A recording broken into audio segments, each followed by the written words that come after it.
사실은 뭐 잉여인간이라고 하는 개념에 대해서도 우리가 여러 가지 논란의 여지가 있는데 저는 이제 그 잉여인간에 대한 이 책에서 나름 이제 정리를 하고 특히 이제 지금부터 바우만이라든지 이런 좀 논리적으로 이 용어를 사용한 분들의 그 이론의 바탕에서 잉여인간이라는 개념을 사용했고 특히 이제 쓸모라고 하는 개념, 역할이라고 하는 개념에서 노동시장에서의 어떤 그 쓸모와 노동시장 밖에서의 쓸모 부분을 이제 우리가 구분하면서 노동시장의 이 관점에서 이게 쓸모가 없어진, 퇴출되어진 이런 사람에 대한 개념으로 이제 좀 정리해서 썼습니다. 또 노동혁명이라는 말 썼을 때 어제 제가 공학교도 은퇴자협회에서 그 북 콘서트라고 유행하는 여러저러 참여도 많이들 하셨는데 좀 연세들이 많으시다 보니까 혁명이란 말에 어제 굉장히 좀 긴 시간을 아주 그분들이 이게 굉장히 듣기만 했습니다. 그게 설명하기에는 이미 그분들 설명 들으려고 하는 게 아니고 이미 결론을 가지고 얘기하시는 거기 때문에 듣고 또 그분들 스스로 결론을 내렸기 때문에 들었습니다만은 어떤 여러 또 의미들을 이제 좀 생각하게 하는 그런 시간이었습니다. 그분들이 혁명이라는 단어에 긍정적이었다. 부정적이죠. 프롤레타리아 혁명 이렇게 가니까 이 권력 중심의 혁명을 얘기하시더라고요. 근데 이제 저는 늘 제가 30년 전의 공동체 운동 시작할 때부터 제가 1987년부터 제가 활동을 시작했는데 이런 주제를 가지고 할 때 그때 했던 게 뭐냐면은 권력을 잡지 않고 세상을 바꾼다 이런 늘 생각을 가지고 있었거든요. 우리가 세상을 바꾼다 그러면 권력을 잡는 걸 생각하는데 권력 잡지 않고 했던 첫 번째 제가 세상 변화를 꿈꿨던 게 이제 시민 참여를 통한 특히 이제 자원봉사 운동을 통한 그 세상을 바꾸는 거. 그리고 나중에 보니까 여기 우리 혁명 네트워크가 있어서 굉장히 바꾸었었습니다. 이름이 혁명 네트워크인데 사실은 혁명이라는 말을 한국 사회에서 쓰기가 상당히 어렵습니다. 실제로. 그런데 이제 말하자면은 권력, 정치적인 파워가 아닌 다른 어떤 우리가 순수한 어떤 다른 제3의 힘으로 세상 바꾸는 혁명을 꿈꾸는 저 와서 보니까 우리 강 교수님이 그걸 오랫동안 시작하셨더라고요. 굉장히 그래서 반가웠습니다. 그래서 그 용기를 내가지고 혁명이라는 말을 쓰고 있습니다. 그래서 어쨌든 노동혁명을 썼는데 핵심 내용은 결국은 이제 우리 임금 노동이 아주 신선 불가침의 위치를 갖고 있습니다. 사실은 우리 인류의 역사 속에서 굉장히 그 짧은 역사 속에 구축되어진 임금 노동 시스템이 절대적인 지위를 가지면서 저는 오늘날 우리 사회의 여러 가지 문제점을 야기한다라고 보고 그럼에도 불구하고 노동시장에서 이루어지는 임금 노동 시스템이 지금 그것이 1순위에서 밀려날 수는 없다라고 봅니다. 그걸 전제하고 그래서 다중노동체계라고 했을 때는 임금노동, 시장 밖의 노동들이 많이 있다는 것이죠. 전통적인 여러 노동들이 있는데 이런 노동들이 함께 조화를 이룰 수 있는 시스템을 구축하는 것만이 지금 현재 문제점을 해결할 수 있는 그런 하나의 방안이다. 저는 유일하다고 봅니다.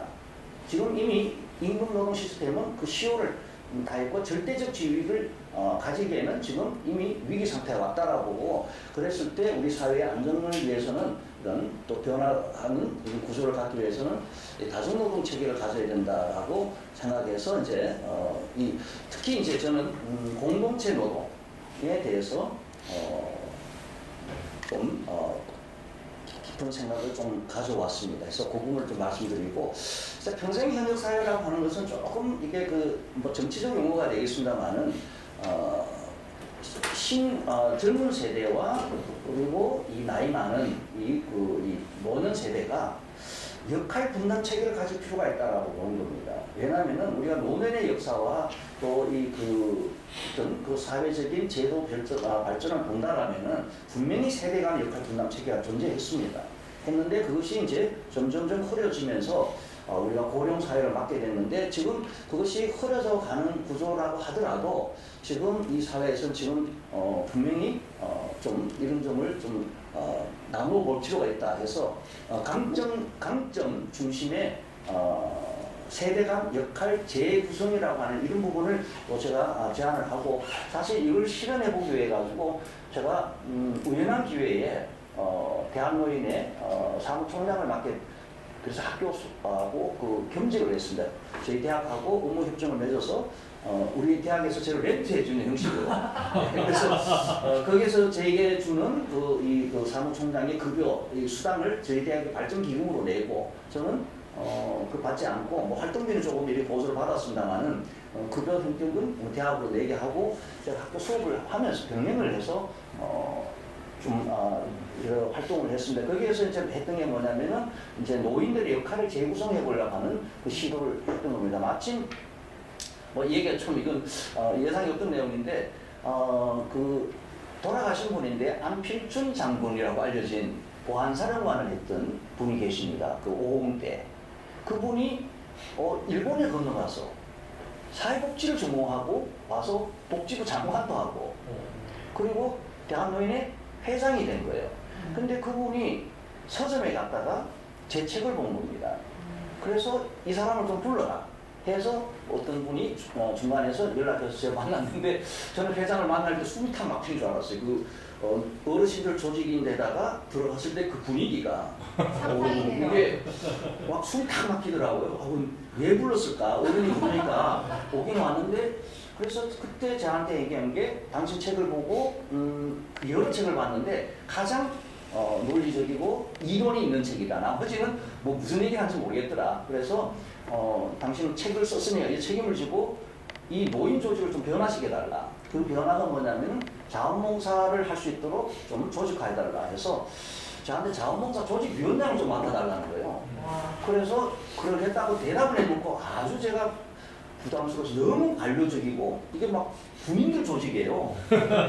그 사무총장이 그때 사무총장 맡고 계신 분이 완스타 출신이고 이분은 포스타 출신이고 그 밑에 본부장 분들이 대령 출신이고 완전 군대 조직이에요. 퇴역군이요. 네네. 근데 그 어느 정도에 나면 회장이 이제 4시쯤 퇴근을 하면은 이 사무총장부터 그 본부장한테 딱 도열을 합니다. 그것은 그렇게 조정하고 그 다음 차에 퇴근하는 거 이런 구조더라고요. 그런데 이제 그때가 12월이었는데 그때 수락을 하고 이제 준비를 하는 단계에 이분이 갑자기 사망하셨어요. 저는 속으로 잘 됐다 이거 안 해도 되니까 그렇게 했는데 이제 그 다음에 회장 되시는 분이 이제 또 요청이 온 거죠. 그래서 정책 이사를 좀 맡아달라 해서 이번에는 맡았는데 이 얘기를 하다 보니까 아예 좀 사무총장을 좀 맡아주면 어떻게 이게 빠져 들어가 버린 거죠. 그래서 이제 저는 조건이 다른 결제를 한다든지 다른 업무는 내가 할 수 없다. 왜냐하면 대학에 내 수업을 해야 되고 여기에 와서 경험을 해야 되는데 우리 대학하고 협의가 되어야 된다.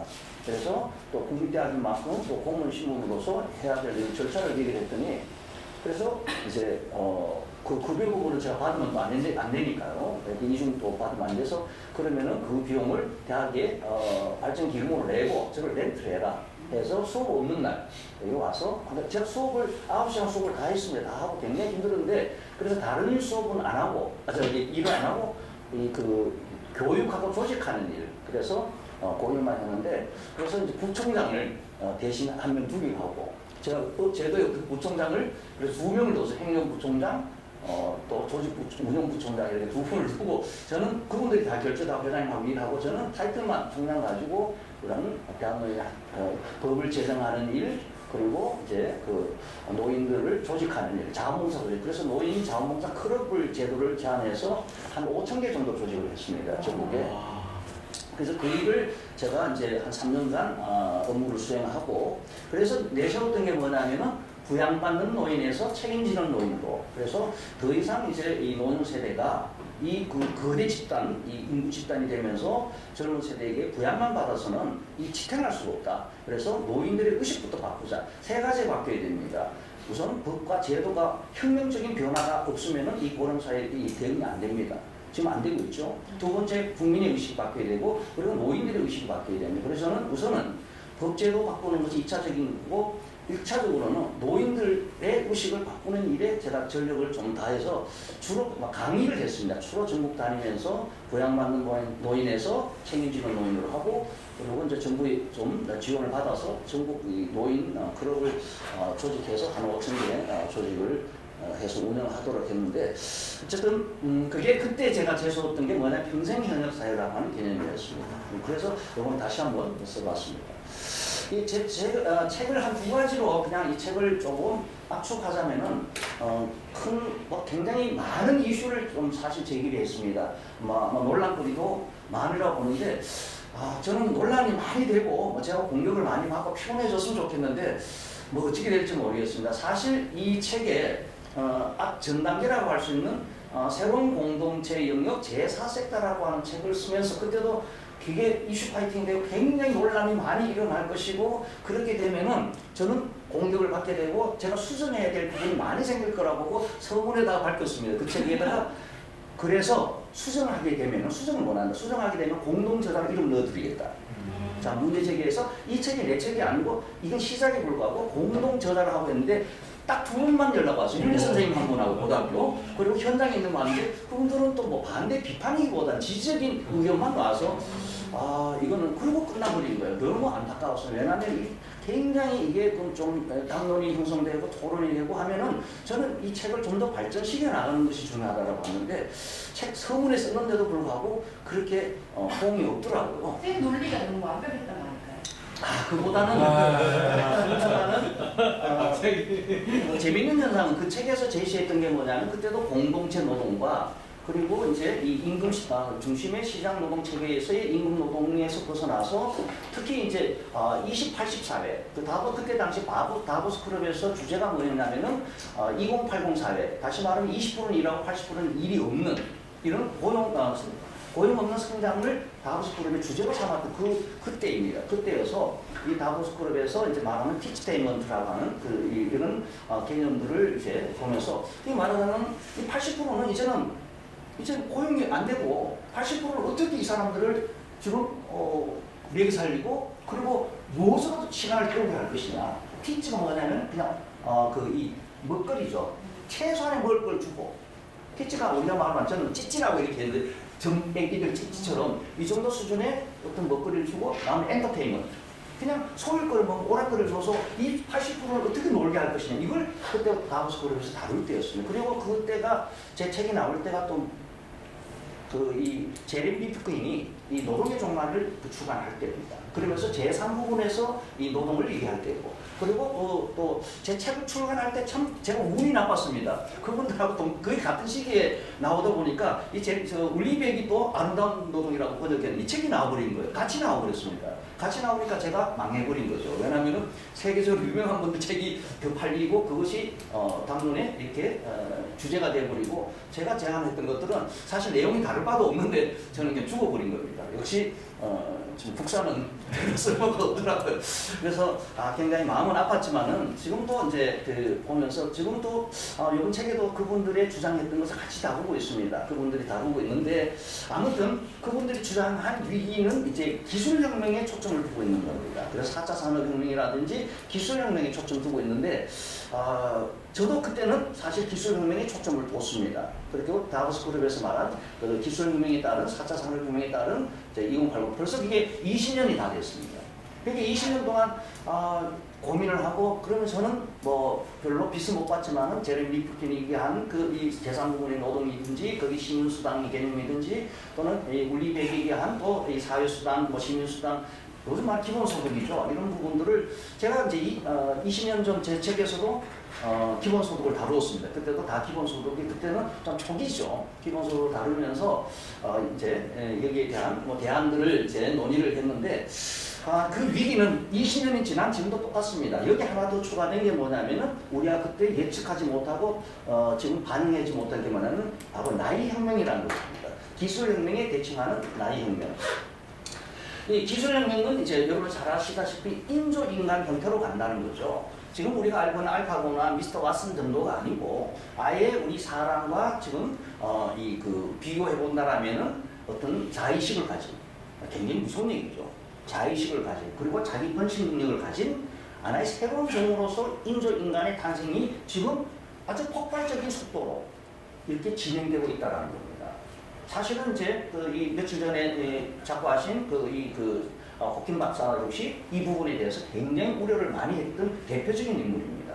그리고 우리 AI 개발에 앞장섰던 뭐 여러 이 구글이라든지 또는 그 소프트뱅크 이 손희정씨라든지 이런 분들이 전부 우려하고 있는 게 뭐냐면은 이 기술혁명에 따른 이 슈퍼 이 AI 그래서 이 슈퍼 AI가 그러니까 인조인간 힘들 새로운 종으로 보는 겁니다. 왜냐하면 자의식을 갖는다라고 하면 대단히 중요한 거죠. 로봇이 사람을 사랑하고 사람이 로봇을 사랑하면서 나는 누구이지를 질문하게 된다는 거죠.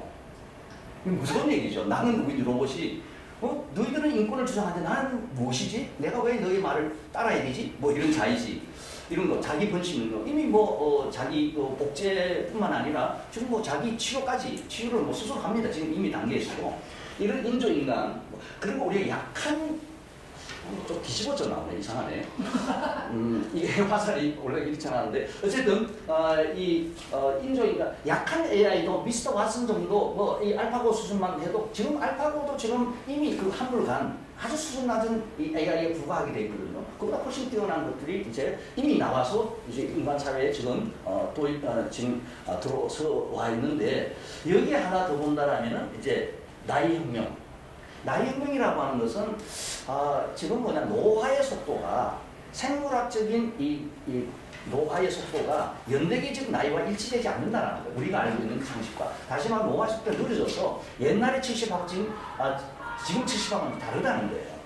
이게 뭐냐면 이 노화의 속도라고 하는 이게 어떤 의미에서 생물학적인 변화인데 이 생물학적인 변화가 연대기적인 우리가 기록적인 이런 연령하고는 지금 차이가 벌어지면서 이것도 하나의 큰 변화들입니다. 굉장히 놀라운 변화들입니다. 그래서 이 변화들이 가져오는 것들이 결국 우리 하나로 본다면은 결국 잉여인간, 그러니까 다수의 잉여인간 쓰나미가 만들어진다. 이게 큰 세력이라는 표시입니다. 뭐 다른 말이 적당하지 않아서 이 쓰나미 밀려오듯이 지금 급격하게 지금 고령 인구가 나온다. 이 고령 인구가 결국 뭐냐면은 임금 노동 중심에서 잉여라는 거죠. 왜냐하면 65세, 특히 60세부터 합법적으로 지금 퇴출되고 있지 않습니까? 은퇴 시기로 있는 이런 제도적인 이 구조에서 봤을 때 그렇다 그러면 이 장수하는 지금 과거 65세하고 지금 65는 전혀 다른데도 지금 60세부터 지금 퇴출된다면 일단 잉여가 돼버리는 거죠. 원치 않게. 이게 저는 어떤 의미에서 자기가 원한 게 아니기 때문에 강요된 퇴출 이렇게 봐서 이제 쓰나미가 되는데 이게 이제 결국 기술혁명이 뭐 우리가 이렇게 하면은 뭐 좀 설명이 그렇게 완벽하지는 않습니다만 좀 우리가 구조를 좀 보기 위해서 제가 도식적으로 기술혁명, 인조인간, 약한 AI도 좋습니다. 뭐 이 약한 AI 우리가 인간의 그 생산을 대체하는 이런 수준의 이 AI 로봇이라고 할지라도 분명히 노동 체계는 붕괴시킨다는 거죠. 이 노동 체계는 여기서 노동 체계라고 하는 건 임금 노동 체계입니다. 임금 노동은 붕괴될 것이다. 그래서 일자리 소멸을 얘기하고 여기에 낙관적으로 얘기하는 사람들은 이렇게 얘기를 하죠. 노동 체계 붕괴는 이게 갑니다. 지금 여러분 기본소득을 얘기한다는 극좌파, 극우파가 똑같이 얘기를 하고 있는데 여기에서 어느 쪽이든 지금 노동체계 붕괴는 공동의 어떤 견해입니다. 그것이 좌파가 됐든 우파가 됐든 관계없이 노동체계, 임금노동체계 붕괴되고 다만 그 해법들이 다른 거죠. 뭐 예를 들면은 이제는 AI 로봇이 다 생산하고 우리는 노동 해방, 우리는 먹고 놀면 돼. 거기서 생산되시는 어떤 이익들을 어떻게 배분할 것인가 이걸 벌써 꿈꾸는 이 낙관주의자들도 있는데 저는 굉장히 철없다 생각합니다. 어쨌든 이 노동체계 붕괴에 대해서는 이론이 별로 없다고 생각합니다. 그리고 하나는 뭐냐면 중요한 거는 이 노동체계가 우리 이 현대사회에서는 노동하고 경제, 자본과 노동과 이 복지가 보로메오 매듭이라고 저는 표현하는데요. 이 세 개가 굉장히 중요한 아주 구성 요소입니다. 그래서 정합성이 굉장히 중요합니다. 우리 현대사회를 지탱시키는 구성 요소는 핵심적인 구성 요소는 자본과 우리 경제에 일어진 자본과 노동과 이제 복지인데 이 경제에 문제가 생기면 노동에 문제가 생기게 되고 노동 문제 생기면 복지에 문제 생기게 되어 있습니다. 그래서 이 정합성이라는 건 잘 아시지만은 내부 구성 요소 간에 모순 없이 조화되어지는 상태를 얘기하는 겁니다. 조화의 상태입니다. 근데 지금 노동이 체계 붕괴되면 당연히 복지 체계도 붕괴되게 되어 있습니다. 그런데 지금 뭐냐면 이 기술혁명만 해도 노동체계 붕괴해서 이런 이 문제가 발생, 복지체계에 영향을 미치는데 여기에 이제 가장 저는 심각한 것이 뭐냐면 우리가 강구하고 있는 많은 경제 위기를 얘기하지만은 이 나이혁명, 인구 고령화입니다. 이렇게 해서 이것이 뭐냐면 인구 고령화 또 다른 측면에서 이 복지체계 붕괴하는 게 뭐냐면 여기 지난번에 우리 뭐 여기서 와서 강의가 했던데 우리 김용호 씨 같은 분이 이제 내 연금으로 들어갔나 그런 내용입니다. 결국은 뭐냐면 연금 체계가 붕괴되어 버리는 겁니다. 지금 이 시스템으로 하면은 연금 체계가 뭐 붕괴되는 것은 사실입니다. 그래서 뭐 또 철없는 사람들 일부에서는 뭐 지금 돈 지금 한 500조 있지만 더 앞으로 더 증가될 겁니다. 축적 적립되는 이 적립식에서 일정한 시점이 되면 이건 소멸되게 되어 있습니다. 소진되게 되어 있습니다. 왜냐하면 연금 설계 자체가 적게 내고 많이 받아가는 구조예요. 그래서 지금은 연금을 납부하는 사람이 다수일 때는 이 연금 체계가 많이 받아가도 집행되지만은 이제 인구 구조가 역전되어지면서 이거는 붕괴되어집니다. 여기서 가장 지금 20대들이, 30대들이에요. 이 아이들이 지금 가장 심각한 문제 사실은요. 왜냐면 이 아이들 노동시장 진입도 지금 어렵죠. 그리고 이 아이들이 노인이 됐을 때는 연금도 받은 데가 없고 얘네들 돈 내고 지들은 없는. 그러면 그때는 뭐냐면 일부 학자들은 그때는 가면은 뭐 독일식으로 부가식으로 가면 된다. 천만이 맞아. 부가할 대상이 없습니다. 인구 구조를 보지 않는 거죠. 그래서 여러 가지 이제 요인을 봐야 되는데 이랬을 때 뭐는 복지 체계는 붕괴가 됩니다. 지금 우리 베이비붐 세대들은 이 연금 체계 붕괴에서 조금 벗어나 있습니다. 왜냐하면은 실제로 지금 이 베이비붐 세대가 한 700만 넘게 지금 고령화되면서 의하고 이제 나오는데 실제로 연금에 가입되어 있는 사람들이 지금 실제로 이제 봤을 때요. 연금 가입도 지금 굉장히 60% 정도밖에 안 됩니다. 59.9%가 지금 40% 정도밖에 안 되는 60% 정도에 이르는 사람들이 메뚜기 신세였습니다. 우리가 좀 이거를 전문적 용어로 주된 일자리라고 표현하는데 자기의 일정한 직업 없이 메뚜기처럼 여기 뛰고 저기 뛰고 그러다 보니 연금 가입이 안 되어 있습니다. 이런 상태로 은퇴하고 지금 나오는 사람들이 59.9%예요. 그냥 40%는 대기업이 있거나 이런 사람들이긴 하지만 여기도 가입 충분하지 않습니다. 그리고 소득 대체율도 40%는 낮아져 있습니다. 그럼에도 불구하고 그냥 버틸만 하다라고 봅니다. 왜냐하면 바닥이 나지는 않으니까. 국가 부채 문제도 어느 정도는 또 숨 쉴 틈이 있지만은 하지만은 어떤 문제냐면 내 자식들에 대해서는 먹튀 세대가 돼요. 먹고 가버리면 죽어버리죠. 그럼 얘네들 어떻게 하나요? 그죠? 특히 더 문제는 뭐냐면 2차 베이비붐 세대, 1차 베이비붐 세대 54년생부터 63년생까지 1차 베이비붐 세대가 한 714만 명. 근데 2차 베이비붐 또 있어요. 이 까칠한 세대들이에요. 아마 선생님과는 2차 베이비붐 세대는 안 되겠는데 2차 베이비붐 세대들이요. 걸렸다. 68년생부터 74년생. 맞아요. 맞죠? 네. 여기가 600만 가까이 됩니다. 한 590만 되거든요. 이 세대는 또 1차 베이비붐 세대하고 달라. 저희 세대하고 1차 베이비붐 세대는 소위 말하면은 저희들은 소위 말하면은 선배들에게 수능을 했어요. 저희들은 옛날에 소위 말하는 운동권 이런 부서에서도 그런 영역에서도 선배들이 한말 하면은 이쪽 속된 표현을 깔아갔습니다. 그러니까 선배들이 굉장히 중요했어요. 이념적인 어떤 것. 우리 밑에 세대부터 PD나 NL을 하고 나오기 시작한 거예요. 이념적인 지형이 만들어진 건 그 세대들이에요. 근데 이 세대는 굉장히 이기적입니다. 굉장히 똑똑해요. 똑똑하고 그리고 잘 따져요. 굉장히 논리적이고요. 그리고 선배 세대들 저희가 잿더리 날린 세대예요. 이렇게 토론하다가 잿더리 나갔어요. 그리고 저는 우리 후배들의 수청을 당했어요. 뭐 이런 정도로 굉장히 이론적이고 그리고 운동하면서도 사회운동에서도 굉장히 이론을 많이 도입해서 적용한 이 세대들이고 또 여성의 관점에서 보면은 이 소위 말하는 여성 상위 시대라고 하는 개념들이 적용되어서 학력 수준이 굉장히 높아요. 여성들이요. 그러면서 또 이 세대가 또 일으켜 놓은 게 뭐냐면 사교육 붐이에요. 내 자식들을 엄청나게 교육을 많이 시킨 또 이 세대들이라. 근데 이 세대들이 우리 에코 세대들이 삼촌 세대들이에요. 이 세대들하고 저는 이 세대들이야말로 이제 완전 먹튀가 되고 있는 거예요. 그러면은 이때쯤 되면은 이 2차 베이비붐 세대들이 이제 노년에 이르러서 이제 연금 수령할 때쯤 되면은 이제 이 에코 세대들이 이제 정신 차리기 시작해요. 이게 뭐지? 내 자식 미래. 지금 아직 어려서 뭔지 몰라요. 정신 차리기 시작하면은 지금 연금은 폭탄 돌리기를 하고 있는데 얘네들이 폭탄을 역주행시켜버린 거예요. 거꾸로 던져버린 거예요.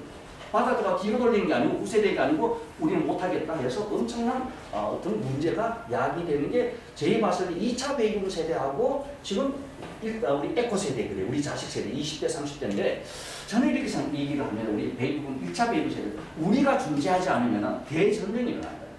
왜냐하면 우리 아이들도요 새로운 환경 속에 자라서 굉장히 자기 주관이 강하고 자기 할 얘기 다 하는 애들입니다. 그리고 자기 권리 굉장히 강합니다. 우리 동생 세대들 그리고 아이들의 삼촌 세대들도 보통이 아니에요. 자기 권리 절대 포기 안 할 사람들이에요. 이런 붙는 거예요. 그러면은 2차 배분 세대들이 우리는 먹고 티 버리면 그만이지만은 그래서는 안 된다는 얘기를 좀 합니다만은 지금 구조가 그렇습니다. 그래서 복지 체계 문제가 문 앞에 와 있어요. 이게 우리가 2045년 그리고 2060년 이렇게 봅니다. 2040년부터 이제 우리가 그 정립되는 게 2040년까지는 증가될 거예요. 증가되지만 2040년부터 순식간에 그 소멸되기 시작하면서 이게 완전 바닥나는 2060년 거거든요. 굉장히 심한 거예요. 네? 참, 자, 그러면 대안은 뭐냐는 거죠. 대안이 저는 노동혁명밖에 없다고 보는 건데, 자, 노동혁명이라고 하는 것은 아까 말씀드린 대로 이 혁명을 한다는 게 권력 구조를 바꾸거나 하는 것이 아니라 지금 가장 이 절대적인 권력은 임금 노동이라는 거죠. 우리를 지배하고 있는 절대적인 권력은 지금 임금 노동 그 신성불가침이에요. 그래서 이 부분인데 신성불가침의 지위를 좀 내려놓게 하고 그리고 임금 노동도 하나의 노동의 그 자리에 서도록 하고 순위와 1순위 두더라도 바꾸고 다중노동 체계를 만들자 하는 것인데 도전을 하고 공동체 노동을 복원하고 인간의 승부를 재구성해야 되는데 지금 모든 인간의 승부라고 하는 것은 노동시장에 맞춰져 있습니다. 임금 노동시장에 맞춰져 있기 때문에 대학 교육도 전부 다 취업 중심입니다. 그러니까 이 고용에 초점 맞추고 있는 거죠. 그래서 이제 이렇게 구성함으로써 다중노동체계 그래서 임금 노동도 중요한 노동체계이고 그리고 공동체 노동 그리고 자급자족하는 지금 그런 노동체계도 굉장히 필요하다는 거죠. 이런 노동체계를 전제하고 그 노동 외에 이제 또 하나 복지 시스템을 보완하는 이런 구조로 가야겠다고 해서 이 다중노동 체계를 구축하되 다만 이제 누가 그러면은 이 공동체 노동에 종사를 해야 되느냐 하는 부분이 나옵니다. 제레미 핀이나 울리백이나 좋은 대안들을 제시했지만은 그리고 그 이전에 그 앙드레 고르 여러분들은 프로레타리아요 안녕 이 책으로 유명한 앙드레 고르도 이 자활노동이라고 하는 것을 제안을 했습니다. 그럼 다 비슷한 주장들이에요. 이 주장들을 했지만 채택 안 되는 게 뭐는 좀 두 가지로 봅니다. 하나는 기본소득이라는 한계는 무조건적으로 모두 적용하겠다라고 하는 건데 이건 한계가 있습니다. 어떤 제도나 정책이 만들어지려면 합리적 차별성이 있어야 됩니다. 근데 그거 없으면 제도화 되지 않습니다. 그렇게 된 것이 있고, 근데 이제 하나의 이제 기본소득의 하나의 관점이고 역할의 부분입니다. 그러면 누가 그 역할을 할 것이냐 하는데 저는 이제 은퇴라고 하는 게 사실 제도가 되어 있기 때문에 은퇴한 세대들이 역할 분담체를 가지고 우리가 노년의 역사, 노년의 특성들을 우리가 이렇게 분석해 봤을 때도 젊은 세대하고 노년 세대는 굉장히 그 역할 구조가 다릅니다. 예를 들면은 우리가 과학 쪽에, 자연과학 쪽에는요, 사실은 20대, 30대 가장 브라이트합니다. 실제로 그래요. 퀴리 부인이 그랬고, 아인슈타인도 마찬가지. 아인슈타인도 사실은 30대 넘어서군요, 특별한 연구가 없습니다. 아인슈타인이 굉장히 괴로워했습니다. 자기가 빠져있으면. 뭐냐면 논문을 못 쓴 거예요. 새로운 게 안 나오는 거예요. 그래서 그가 쓴 자서를 보면은 굉장히 그 스트레스와 자기감에 빠져 있는 것을 볼 수가 있습니다. 이렇게 그러나 이제 또 예술이라든지 또는 문학이라든지 인문학 쪽은 또 나이 들수록 또 잘하는 거예요. 또 이런 것들이 보면은 하나의 연령별을 봤을 때 그 특정으로 나타날 수 있습니다. 예를 들면은 그 아리스토텔레스의 주요한 정서들이 다 말년에 나온 책들이에요. 이 톨스토이의 문학 작품들도 다 대부분 인생 말년에 나왔어요. 이렇듯이 이런 것들을 우리가 본다라면 연령별 특징도 있고 우리가 이 인체의 특성도 예를 들면 나이 들면은 저도 요즘 기억력이 깜빡깜빡하면 특히 이 책 끝내고 난다면요 소진이 돼버리는지 거의 멍한 상태예요. 근데 사람 이름도 목표가 금방 뭔 얘기를 들어도 잊어버리고 이게 너무 나타나지면 두려움까지 가지고 있는데 문제는 뭐냐면은 나이 들면 기억력이 쇠퇴하는 게 아니라 뇌의 기능이 발전한다는 거예요. 젊은 사람들은 이 순간적 깊이로 들어가는 한 군데 집중하는 이런 그 두뇌의 기능이 강하다라면은 노년이 되면 얇고 폭넓어진다는 거죠. 깊이보다는 폭넓게 바라보는 이 두뇌 활동이 이루어진다는 거죠. 뇌의 기능이 변한다는 얘기를 하듯이 이러한 그 강점. 그랬을 때 우리가 또 이 인간의 어떤 발달 단계 이론들을 보더라도 이 유아기의 어떤 발달 단계와 이 청소년기 그리고 성년기를 거쳐서 장년, 노년이 이르렀을 때 그 발달 단계마다 발달 과업이 바뀐다라는 거예요. 그랬을 때 노년기, 예를 들면 아이들이 있지 않습니까? 아이들은 태어나자마자 다른 사람 배려하는 게 아니죠. 사람이 가장 이기적일 때가 언제냐면은 언제겠습니까? 아기 때예요. 제밖에 몰라요. 이 아기는요, 태어나는 순간 가장 이기적입니다. 모든 사람이 자기에 집중해야 돼요. 만약에 그 집중력이 떨어지면 병들거나 뭔가 문제가 생겨요. 집중해 줘야 됩니다. 그래서 이 아이들은요, 오로지 자기에게 모든 것을 집중시킵니다. 그래서 우리 발달 단계를 보면은 우리 아기 때는요, 인형을 주면은 절대 자기 거 남은 안 주죠. 안 뺏긴다. 과자도 안 주는데 제일 먼저 주는 사람이 엄마에게 하나 주죠. 이게 뭐냐면 하나의 이제 발달 단계로 보는 거예요. 엄마에게 주고 타자를 고 배려하고 웃고 그리고 또 우정 발달 단계에 이르게 되면은 절대 안 뺏기는 인형을 친구에게 주기도 하고. 그러니까 관계의 폭이 넓어져가는. 그래서 점점점 우리가 이 성장이랑 늙어가는 게 아니라 관계의 성이 폭넓어지는 거죠. 그래서 노년기에 이르게 되면 노년기의 특성은 뭐냐, 발달 단계에 이루어서 특성이 뭐냐면은 통합과 돌봄입니다. 그냥 관점이 통합적으로 봐요. 그래서 어른들이 얘기하지 않습니까? 젊은이가 연애하다가 막 상처를 받고 막 죽어버리겠다고 할 때 다 지나가는 일이다. 그것도 너희 젊을 때 한때다. 힘내라. 전체를 보고 그렇게 격려하듯이. 그리고 여기 손자 보시고는 안 계신 것 같은데 저는 손자를 봤는데 이뻐요. 내 자신은 그렇게 못 돌봤는데 뒤늦게 아이를 돌봐줘요. 그 이뻐요. 내 자식보다 더 이쁘더라. 왜냐면은 그 자식보다 그 아이가 더 이쁜 게 아니라 내가 변하는 거예요. 내가 돌보는 이런 패턴이 달라진 거예요. 그때는 젊을 때는 뭐 내 자신에 아직도 더 집중해 있기 때문에 자식이 이쁜 줄 몰랐던 거죠. 그럼 일하는 데 빠져 있고 그런데 나이 들고 나니까 내가 변화되는 거예요. 그래서 동네 애들도 보면 이뻐요. 옛날에는 이쁘단 감정이 없었는데 이제 뒤늦게 철났다 이렇게 얘기하더라고. 그렇게 되는 거예요. 이게 뭐냐, 돌봄의 능력이에요. 돌보고 케어하고 하나는 이 통합적인 관점. 이게 노년기의 특징이라는 거예요. 건강한 노인이 그렇습니다.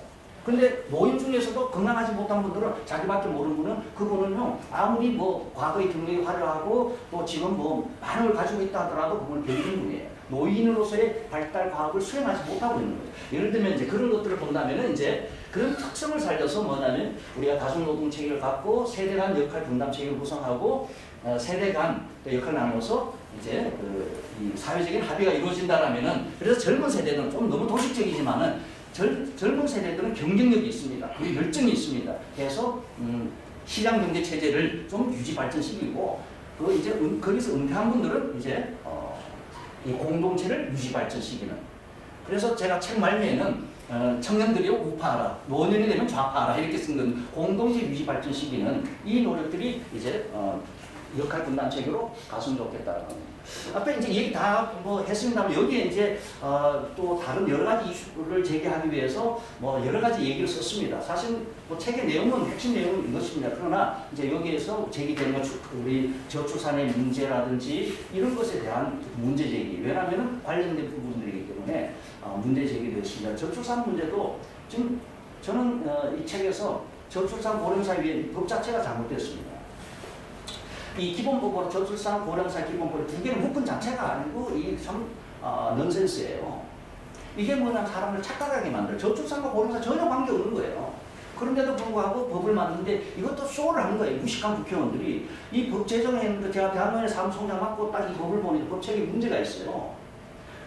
그래서 봤더니 이게 왜 이런 법이 만들어졌나 봤더니 다른 법에 저출산에 관한 그 관련된 법이 이게 입법이 제한 발의가 되어지고 고령사회 기본법이 이게 또 제한되어졌는데 무시한 국회의원들 병합심리하면서 합쳐버린 거예요. 이거 그냥 합쳐버린 거예요. 그러다 보니 고령사회는 지금 관심 자체가 말만 있고 전혀 없습니다. 제가 사회보장 심의위원회 위원을 했기 때문에 이 정책 결정 과정에 국가 정책 과정에 뭐 이렇게 심의하는 과정에 참여를 봤는데요.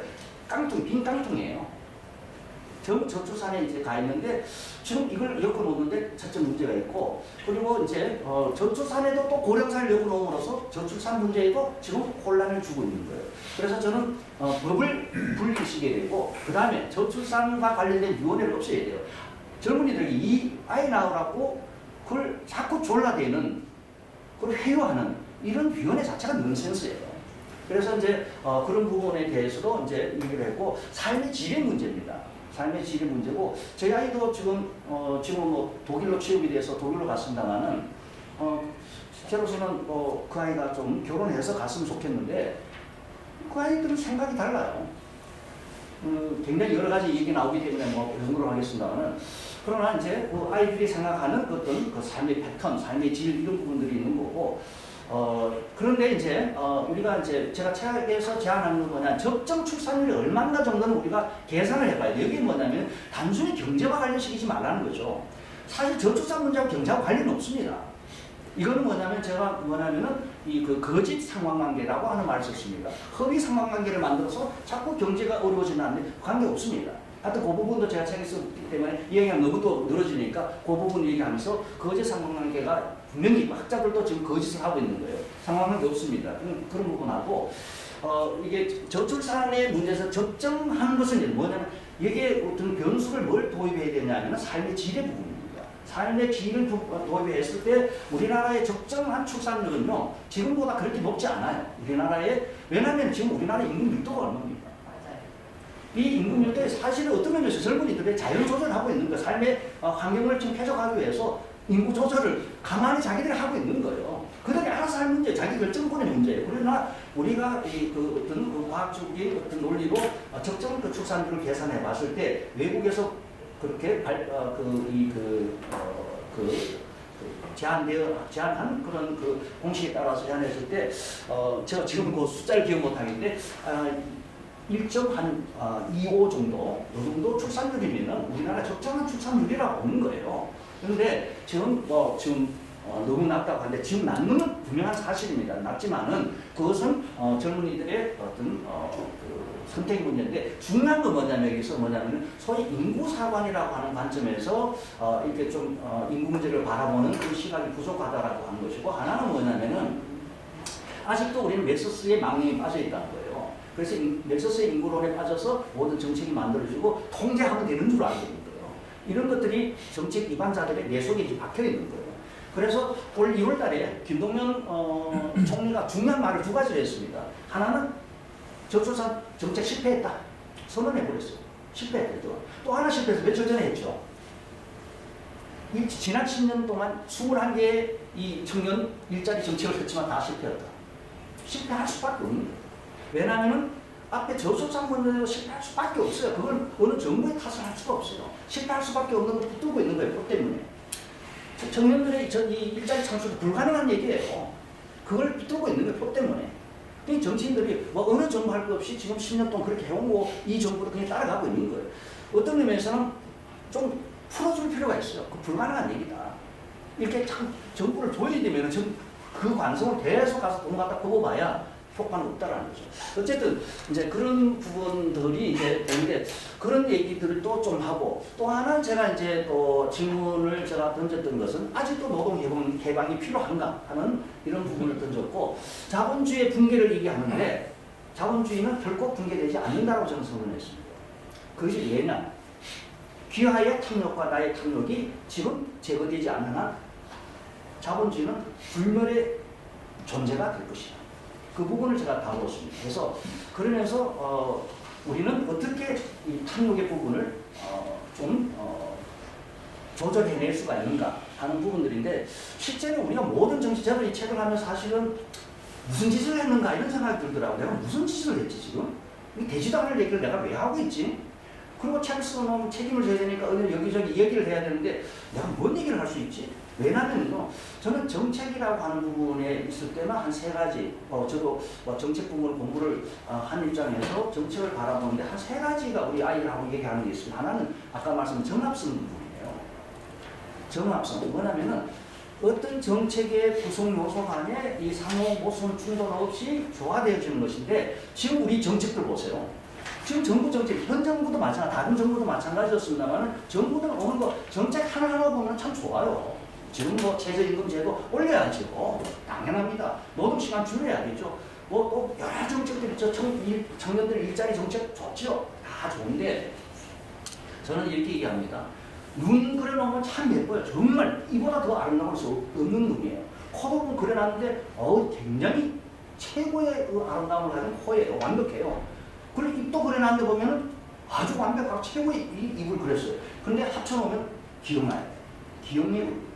지금 이 정책이라고 하는 게 뭐냐면 최고만을 갖다 놓는다라고 해가지고 정책의 완성도 높은 게 아니라는 거죠. 이 조화라고 하는 부분이 굉장히 그래서 중요한 부분인데 조화라고 하는 것에 접어들기 시작하면요. 여기에는 윤리의 정치화라고 하는 이런 측면이 나타나기 시작하는 거예요. 이 정치화 과정입니다. 이 조화라기 어떻게 조화되어야 되냐 이게 논란거리에 대해서 정책이 어려워지는 거죠. 그 다음에 저는 또 하나 보는 게 이 정책 기반 과정에 보면은 집중된 이해관계가 분산된 이해관계를 지배하는 거예요. 지금 예를 들어가지고 아무리 좋은 정책을 얘기하더라도 당장 내가 지금 취할 수 있는 이익이 눈앞에 있다면 그 정책은 그 집단들에 의해서 지금 집중된 이해관계에 구조화된 이런 집단이 다수의 집단을 이기게 있습니다. 지금 다수의 국민을 소수의 집단이 이기는 거예요. 왜냐하면 무엇을 내놓으라 했을 때 국민들은 좀비 국민이라고 해요. 이 포퓰리즘 같은 이런 것들에 빠져드는 것이 뭐냐면 국민을 좀비로 만들고 무능력자를 만들어버리고 무관심자로 만들어버리거든요. 그렇게 되면은 집중된 이해관계자들의 이 이해관계가 관철되게 되어 있습니다. 국회든 로비를 한다든지 어떤 또 이 이슈 파이팅을 해서 가게 되어 있습니다. 다수의 국민들은 그냥 멍 때리고 그냥 가는 거예요. 이런 구조가 우리가 정책에 있어서 명제로서 집중된 이해관계가 분산된 이해관계를 지배한다는 거예요. 그럼 우리가 뭐 현실을 보는 거예요. 그래서 이런 부분들 또 하나는 뭐냐면은 이제 아포리아라고 하는 개념이죠.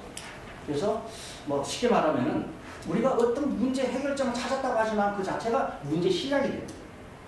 대안이 곧 문제 출발점이 되는 이런 구조가 되어 있다. 그래서 이런 구조 속에 있기 때문에 어떤 대안을 내놓더라도 이게 참 담론화되고 그것이 논의되어져서 어떻게 채택되어지기는 대단히 어렵다는 거예요.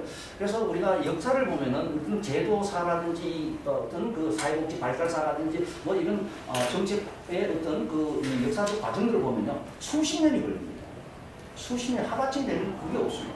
수십 년 동안 논의되어서 전문적으로 해서 어떤 법이 완성되고 그 법이 또 문제의 출발점이 되긴 하지만은 그렇게 되더라고요. 그래서 저는 오히려 이제 이런 논의들이 뭐냐면 당장은 뭐냐면은 베이비 붐 세대들이 지금 퇴출돼 나왔을 때 당장 어떻게 할 것이냐. 먹고 사는 문제가 있고 또 뒤에 보면은 지금 에코 세대들이 이제 노년 세대가 됐을 때 앞으로 20년 뒤, 30년 뒤는 어떻게 될 것이냐. 뭐 그 뒤로까지는 뭐 생각할 수도 없고요. 그래서 이 부분들이 있는데 이제 이 부분은 사실은 이제 앞에 했던 얘기들을 조금 정리를 해서 이제 나온 것들입니다. 그래서 어떻게 해야 될 것인가? 저는 뭐 약간 AI 수준에서 이제 우리 일자리 사라질 때 어떻게 해야 될 것인가? 이건 나이 혁명에 관한 얘기인데 엊그제가 제가 봅니다. 보셨죠? 노인의 천국 교도소예요. 이게 일본은 말이죠. 일본은 프랑스와 함께 노화속도 굉장히 인구고령화 빨라지는 대표적인 나라인데요. 세계에서 지금 1위 국가입니다. 1위 국가인데 일본은 1960년대부터 이 고령화에 대비를 했어요. 굉장히 오래됐습니다. 사실은 인구 고령화에 대한 경고는 1956년도에 유엔에서 공개적으로 각국에 권장하면서 인구 고령화라는 문제가 이슈가 됐습니다. 그래서 지금 현재 우리가 고령화 사회, 고령사회, 초고령사회라고 하는 개념이 1956년도면 언제입니까? 지금 60년도 전에 만들어진 개념이에요. 제가 1956년생이기 때문에 연도를 아주 정확히 기억합니다. 그래서 그때 이런 만들어졌기 때문에 각국이 인구 고령화에 대비해라고 권장을 했던 유엔에서. 그래서 프랑스도 준비를 한다고 했는데 지금 나라가 지금 어떤 의미에서 프랑스 역사적으로 최악의 경우에 지금 들어서 있거든요. 또 일본도 마찬가지입니다. 일본도 경제 대국이라고 했지만 사실 골물들을 보면 인구 고령화에 예를 들면 일본 같은 경우는 골든 프레 그리고 뉴 골든 프레 해서 정말 일본 그 사람들을 답게 정말 디테일하게 계획을 세웠지만 다 안 맞아드는 거예요. 했는데 결과는 뭐냐면은 결국 노인의 천국이 뭐냐면은 교도소예요. 노인들이 교도소 가는 게 제일 좋은 거예요. 봤어요. 제일 좀 교도소 가면 친구도 있죠. 사람이 있다면 외롭지 않죠. 그리고 밥 주죠, 재워 주죠, 그리고 치료해 주죠. 교도소는 이게 난리가 나는 거예요. 교도소 다 들어오니까. 그럼 요양사를 고양이게 돼. 노인들 왜 누워 있어요? 침대에 있는데 거기 돌봐야 되죠. 이 요양사 그 소위 그 일본에 왜 웃어요? 웃기지 않아요. 개호사라고요. 개호요원을 고용해. 그러니까 이 비용이 어마어마하게 커지는 거예요. 이러니까 참 웃지 못할 일이 지금 벌어지고 있어서 이런 언론 보도가 나왔습니다. 노인의 천국은 교도소라는 거. 일본이 지금 현실이에요. 며칠 전에 나온 보도입니다. 이 참 우리 위기죠. 여기 이제 젊은이들의 부정적 인식인데 이거 참 중요한 부분이에요. 저는 이제 아까 우리 여기에 노인들을 했는데 고령사회 얘기를 할 때 우리는 참 노인들이 들어야 된다가 아닌데 노인들 들을 필요 없습니다. 그분들은 이제 뭐 안 들어도 돼요. 왜냐하면 그분들은 문제가 없어. 실제 고령사회 위기에 대해서 누가 듣냐면 지금 20대, 30대 가장 많이 들어야 돼요. 저는 우리 학생들한테 이 얘기를 차곡차곡 해줍니다. 니들이 사회복지사로서 나중에 이 미래에 대한 얘기할 때 충분히 너희 또래에 대해서 이해를 할 수 있어야 된다. 이 어떤 복지 시스템은 어떻게 되는 거죠? 최소한 아까 말씀드렸던 연금체계의 붕괴에 대해서는 너희들이 이 흐름을 이해하고 있어야 된다. 그래서 이 얘기 사회복지가 뭐 했다고 나도 몰라 이렇게 돼서는 안 된다는 거죠. 근데 지금 이게 이런 잘못된 인식들이 만들어지는 건요. 언론의 책임이고 학자들의 책임이에요. 자꾸 이 고령사회 위기가 현재 문제로 자꾸 시제를 바꿔놓는 거예요. 오늘 모두 이 기사를 참 무식해요. 정말 저는 그런 농담을 합니다. 참 똑똑한 사람 여의도가 지리적인 그 문제가 있다. 뭐냐면 똑똑한 사람들이 여의도만 하면 다 이상해지더라고요. 그렇잖아요. 그래서 국회의사당이 왜 저렇게 문제가 많은가 그랬더니 그 터가 안 좋대요. 그 터가 뭐냐면 체육관 하는 터래요. 체육관 터인데 거기다가 의사당 집어넣으니까 저 모양이 맨날 싸움질 하는 그렇다고 하는 얘기를 책에서 본 적이 있는데 그게 또 언론의 또 이제 본산도 사실 여의도잖아요. 지금 제가 참 어느 우리 주요 일간지 편집국장을 만나서 이 책을 좀 소개해달라고 얘기했더니 두 군데를 만났는데 두 군데의 공통점이 이거예요. 이 책을 소화해서 글 쓸 기자가 지금 없다. 말도 안 들을 뿐더러 안 듣는데요. 지금 어떤 걸 좋아하느냐? 지들이 이해하기 쉬운 거, 처세술 이런 책, 그럼 쉬운 책을 가져와야지 걔들이 소개해 준대요. 이런 거 가져와서 책은 필요한 책인 건 우리는 알지만은 걔들이 쓰려고 하지 않나. 지가 이해 못하면 안 쓴다는 거예요. 그리고 강제할 수 없는데 그래서 자기가 읽어보고 누가 이걸 이해할 수 있는지 자기가 서머라이즈 해주든지 아니면 해가지고 오라는 거예요. 참 이런 비극이죠. 아무튼 지금 문제는 뭐냐면 지금 언론이 지금 보도하는 거 보면 굉장히 기억적으로 보도합니다. 예를 들면 이런 겁니다. 꼭 보도할 때 이렇게 해요. 청년 실업은 증가되고 노인 취업률은 높아지고 있다. 이렇게 보도하면 정말 이거는 잘못된 거예요. 청년 실업의 이 취업률이 낮은 이 국면하고 노년의 국면은 전혀 다른 국면이에요. 청년들이 지금 희망하는 이 일자리는 전부 다 상부 노동시장에 집중되어 있다고요. 근데 지금 노인들이 취업하는 건요, 지금 이렇게 뒤에 보면 우리 이런 통계를 보면은, 뒤에 보면 또 제가 뺀가 본데, 지금 초저임금 노동시장으로 가는 거예요. 그렇죠. 그게 취업을 하고 있는 거예요. 왜냐면은, 소위 제가 이 책에서 용어 중에 하나가 뭐냐면, 밀어내기와 튕겨내기예요. 노동시장에서 밀려나다 이제 튕겨져 나가는 거예요. 이런 구조가 되어 있다고요. 그래서 나이를 먹으면 점점 밀려나가서 젊은 노인에 의해서 더 나이 많은 노인이 튕겨져 나가요. 노동시장에서 아주 쫓겨나요. 이번에 최저임금 때문에 노인 세계도 지금 난리가 났어요. 지금 이제 젊은 노인들이 막 쏟아져 나와요. 지금 저희 또래들이. 그렇죠? 쏟아져 나오니까 이 사람들이 저임금 시장으로 들어오는 거예요. 그러면 고용하는 쪽에서는 아직도 쌩쌩한 젊은 노인을 쓰고 싶지. 그러면 60대 후반 이상부터는 이제 밀려나면서 이제 이 사람들 가는 건 갈 데가 없으니까 폐지 주는 수밖에 없는데 폐지도 한계가 있다. 지금 굉장히 심각한 거예요. 그러면 정말 국가에서 복지로 이분들의 서포트를 해야 되는데 지금 복지 시스템이 안 돼 있다. 그리고 여러분들 이 모든 시장 얘기를 하는데 이번에 정부에서 막 조이니까 일자리를 만들어내라 할 때 보건복지부 장관이 제일 먼저 80만 개 만들겠다고 그랬잖아요. 80만 개 한 달에 10만 원짜리입니다. 지금 한 달에 10만 원짜리를 80만 개 만들겠다는 거예요. 이게 일자리가 아니죠. 이렇게 개수만 늘려놓고 통계로만 노인의 취업자리는 자꾸 늘어나는 거예요. 이게 아니라면 이건 일자리가 아니죠. 이제 이런 이제 모양새로 이제 가면서 젊은 사람들 보도를 그렇게 해버리면은 아 우리 일자리를 여기 나오거든요. 우리 일자리를 참 노인 때문에 우리들의 일자리를 줄어든 이렇게 생각해버려요. 부정적 인식 안 가질 수가 없죠. 응? 그래서 틀딱들 때문에 우리가 지금 취업이 안 돼. 이렇게 얘기해버려요. 지금 굉장히 부정적이에요. 참 심각하거든요. 그런데 나는 지금 현재 노인들을 그렇게 비난하고 해도 괜찮아요. 근데 문제는 뭐냐면은 정작 자기가 노인이 됐을 때 문제 고민을 안 하려고 든다는 거예요. 젊은 애들이 그때 죽어버리겠대요. 만약 그렇다면 죽어버리겠대요. 왁스프리시. 근데 사실 우리도 그런 얘기했어요. 사실 우리도 뭐냐면은 사실 젊을 때 그때까지는 아유 뭘 그때까지 살아. 근데 살아보세요. 그렇죠. 저 선배 계신 우리 교수님들 계신데 교수님 아주 생생하신 거예요.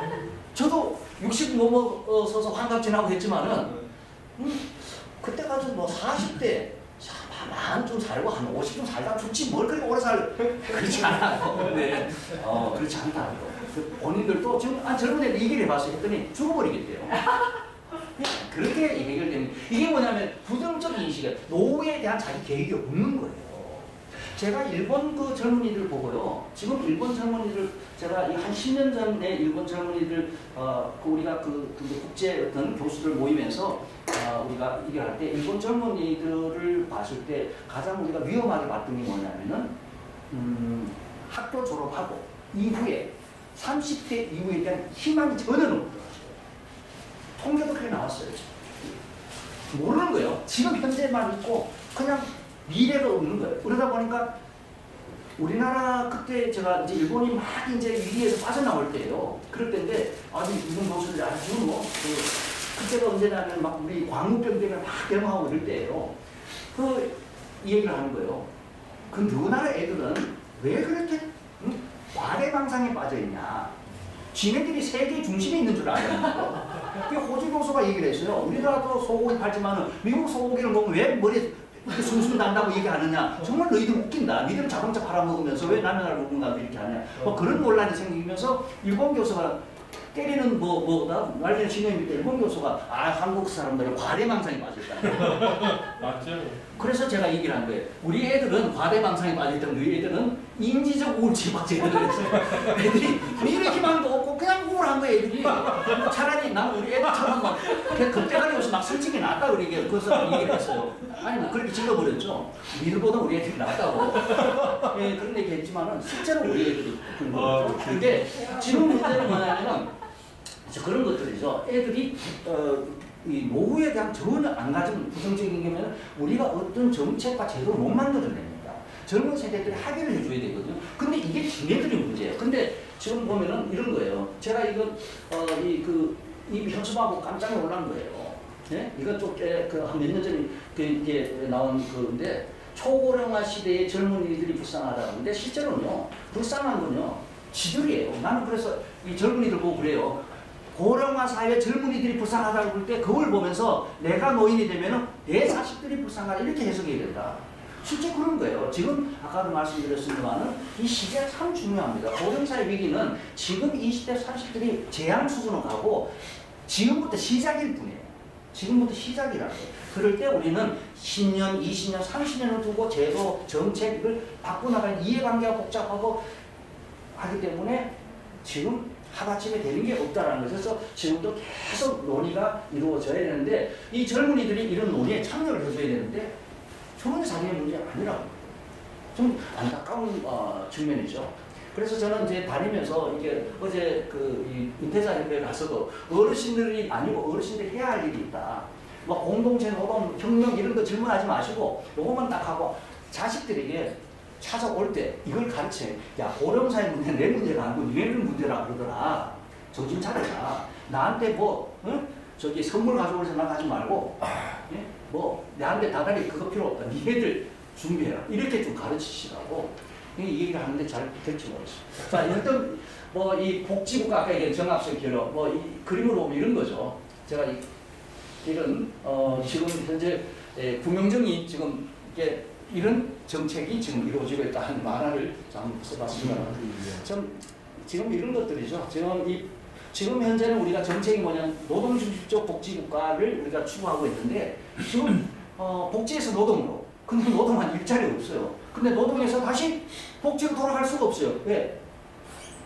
전부 이제는 부채를 져야 되니까. 이런 구조가 되는 거죠. 그래서 굉장히 딜레마입니다. 지금 현재 상황은. 노동에서 복지에서 노동해도 고용 없는 경제선인데 일로 돌아가는데 일자리가 없는 이런 아주 딜레마 상황, 정책 딜레마입니다. 지금.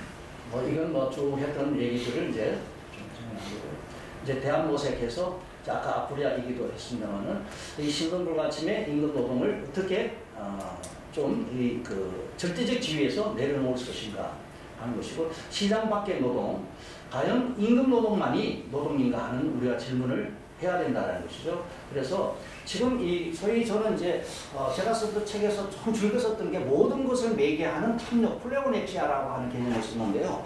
실제로는 자본과 노동자의 이 매개가 탐욕이 그 플레오네치아라고 하는 우리 일반적인 욕망과는 다른 이 플레오네치아라고 하는 이 탐욕이 이 매개하는 모든 것을 매개합니다. 지금 저는 이제 이 자본주의가 이 플레오네스 인간의 탐욕을 포섭함으로써 모든 것을 매개하게 하는 거예요.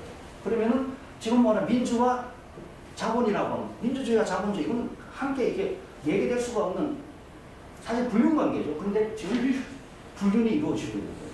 그리고 지금 굉장히 불륜이에요. 노동과 노동자와 프롤레타리아와 자본가의 이 불륜도 이루어지고 무엇을 통해서 소비 이데올로기를 통해서 그래서 저는 이 책에서 두 가지 썼습니다. 비스마르크의 안녕, 앙드레 고로가 얘기했던 프롤레타리아 안녕. 지금 프롤레타리아가 아닌 거죠. 아마 칼막스 본다면 기가 막힐 거예요. 저는 이제 아담 스미스와 이 칼막스가 둘 다 굉장히 인간에 대해서 낙관주의자들이었습니다. 인간의 탐욕에 대해서 깊이 생각을 못했어요. 이렇게 배신할 줄은 생각을 못했을 거예요. 뭔가 그 인간의 탐욕에 따라서 이 프롤레타리아는 이 소비 이데올로기를 통해서 이 그냥 야합을 해버리는 거죠.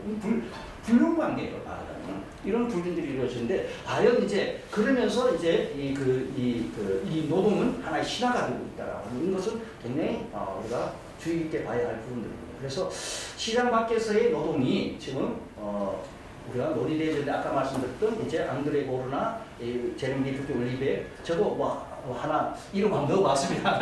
어떻게 한 달이 뛰어가지고 왜냐면 사실 같은 해에 우리가 발간이 돼 나왔는데도 저는 목사님이라고 안 끼워져가 제가 잡복합니다. 이런데 이 다중노동 책 이분들도 이제 다중노동 체계를 얘기하는 거예요. 하는데 이제 다만 여기에서는 이제 기본소득, 사회 수당, 시민 수당 이런 얘기를 하고 있는데 이제 기본 베이직 인컴을 어떻게 구조화할 것이냐 하는 것은 이제 또 다른 문제로 남아 있습니다. 그래서 제가 베이직 인컴, 그 기본 소득에 대해서도 아주 좀 많이 두 군데서 좀 다루었습니다만은 저는 이제 좀 도식적으로 얘기하면은 모든 세대의 이 베이직 인컴 불가능한 거예요, 실제로. 가능하게 된다라면은 베이직 인컴 뭐냐 노동 체계도 붕괴되어지고 또 복지 체계도 붕괴되어진다라면 임금 체계가 붕괴된다라면은 결국은 세금으로 문제 해결할 수밖에 없습니다. 그렇다라면은 지금부터 준비해서 기본 소득 제도를 가는데 노동시장에서 젊은이들은 노동시장에 머물게 하고 거기서 역할을 하게 하고 노동시장에서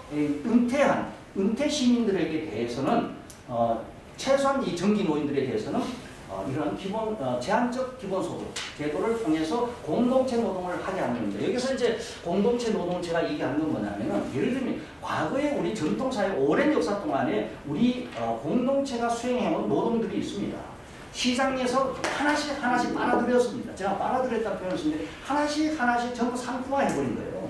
예를 들면 대표적인 육아예요. 육아도 공동체에서 육아를 담당해왔는데 그걸 시장에서 그걸 빨아들이면서 상품화하고 결국은 우리 여성들은 또 가족들은 그 역할을 노동시장의 상품을 통해서 해소하고 나는 그 상품을 구매하기 위해서 나는 또 노동을 해야 돼요. 이 과로사회, 노동 과잉사회 이렇게 가는 이게 소비사회라고 하는 패턴 속에서 결국은 뭐냐면은 우리가 공동체에서 수행하던 노동들이 전부 시장화돼 버린 거예요. 지금 점점점 그게 시장화가 심해지고 있거든요. 예를 들면 요즘 우리 요양원 그것도 만들고 있습니다만은 과거에는 우리 가족 공동체, 지역 공동체에서 감당하던 일들을 전부 시장화해서 상품화시키고 있습니다. 이런 것들을 이제는 이제 어느 정도 우리가 공동체 노동을 통해서 해소해 나감으로써 국가 재정 부담도 줄이고 그리고 시장의 경쟁력도 조금 조정해주는 이런 그 구조로 가야 된다는 거죠. 근데 우리는 이제 그런 부분에서 이제 이런 제3부분 시민노동인데, 자, 앞에서 제가 또 다가가면 이 두 분이 주장했던 것이 세계적인 파장을 일으켰으면서도 제도화되지 못한 이유는 뭐냐면은 모든 세대를 대상으로 해버렸다는 거예요. 이렇게 되니까 이것을 감당이 안 되니까 그냥 하나 이상적으로 받아들였는데, 저는 뭐냐면 이거 실현하기 위해서는 저는 요번에 주장한 건 뭐냐면 고령사회라고 하는 것을 감안하고 특히 은퇴 시민이 분명히 존재한다라고 하는 이 측면에서 역할 분담 체계를 하고, 이분들은 뭐냐면은 사회적 노동에 대한 대가로서 사회적 임금을 지불하자는 거죠.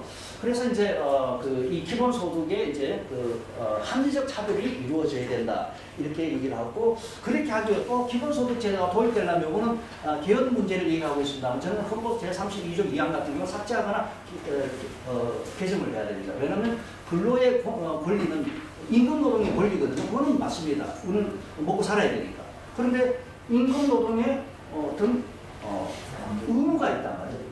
근로의 의무, 4대 의무지 않습니까? 그러면 근로의 의무를 했을 때 문제가 있다는 거죠. 근데 이 법은 이미 사문화됐거나 아니면은 윤리적 의무, 법적 의무가 아니고 윤리적 의무라는 거죠.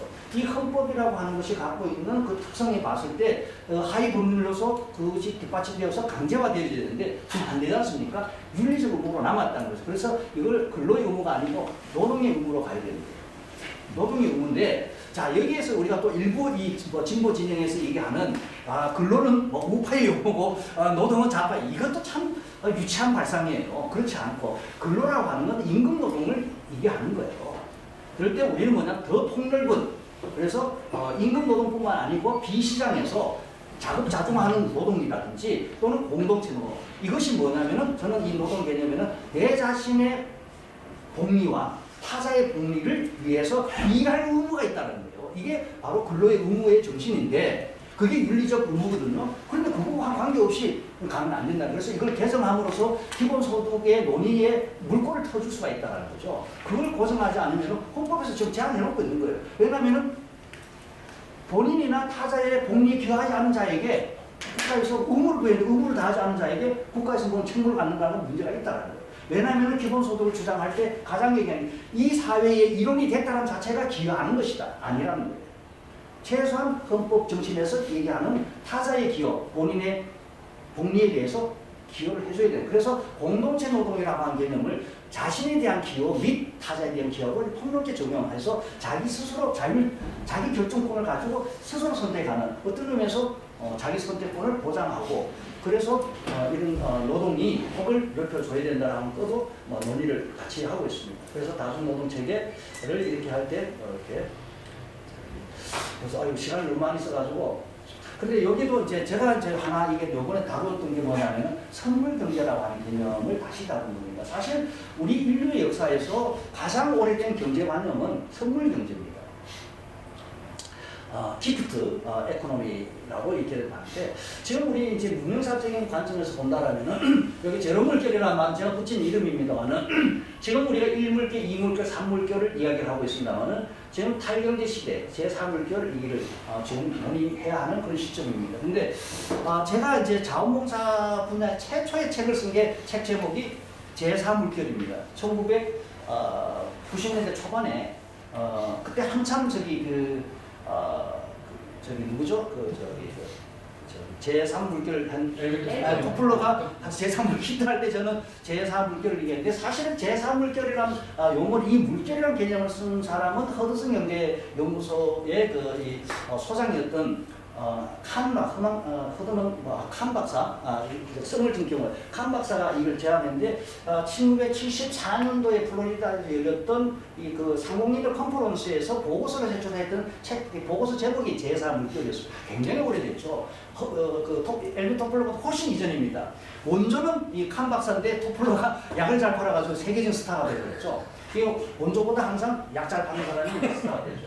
그래서 이제 제4물결인데, 그때 이제 허만 칸 박사가 허만 칸 박사네요. 허만 칸 박사가 얘기했던 것은 이 1물결, 2물결인데 이 세 개의 물결은 하나의 시장경제 시대를 이기랬고, 그리고 이제 그 이전에는 이런 선물경제 시대였다. 여기에서 이제 시장경제 시대가 열렸다. 그런데 이제 이 대전환을 얘기하는 건 뭐냐면 시장 경제로 이렇게 진입한 것도 하나의 대전환이었다라면은 탈경제 시대가 열릴 것이다. 다시 말해서 이제 삶의 질을 극대화하려고 하는 인간의 노력이 중심이 되는 사회가 열릴 것이다. 그래서 볼런타리 서비스를 얘기를 하고 있는데 이제 제3물결입니다. 그래서 선물 경제라고 하는 부분을 우리가 앞으로 좀 굉장히 그 깊게 좀 우리가 공부하고 논의해야 되는데 이 선물 경제에 대해서 뭐 이제 그 이 모스라든지 뭐 또 여러 사람들이 증여론 등을 통해서 설명했고 데리다라든지 브르데라든지 이런 분들이 논의를 했는데 다 이 허점들이 많더라고요. 그분들 예를 들면은 이 증여론의 출발점을 어디로 볼 것이냐 이런데 자꾸 좀 논점 쫓긴다든지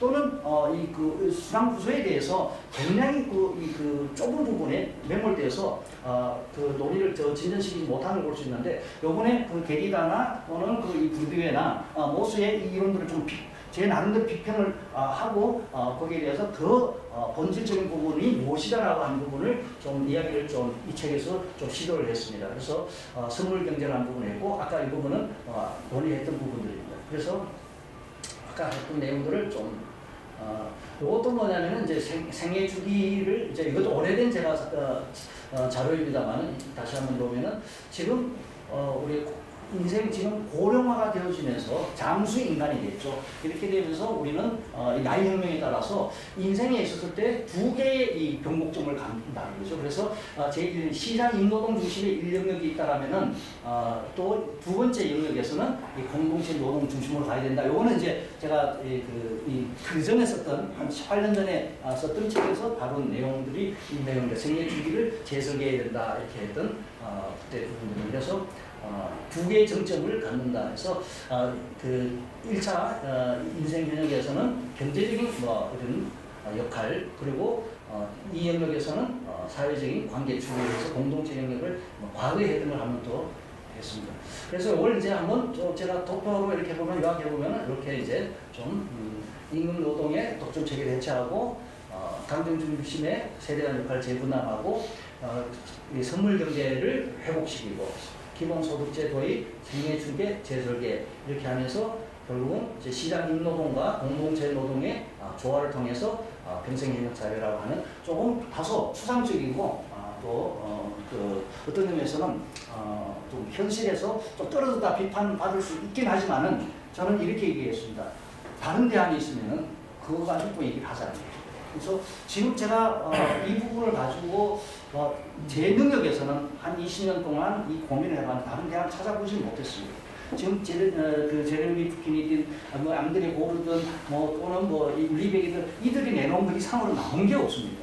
그 자리에 만들고 있어서 거기에서 좀 더 조건들을 부여해서 이런 제도를 한번 제안해 봤습니다. 그래서 이것은 아까 말씀드렸듯이 어떤 모델을 지금 제시했다기보다 완성된 모델이 아니고 논의를 시작하는 그런 이슈 파이팅의 출발점으로 삼고 싶습니다.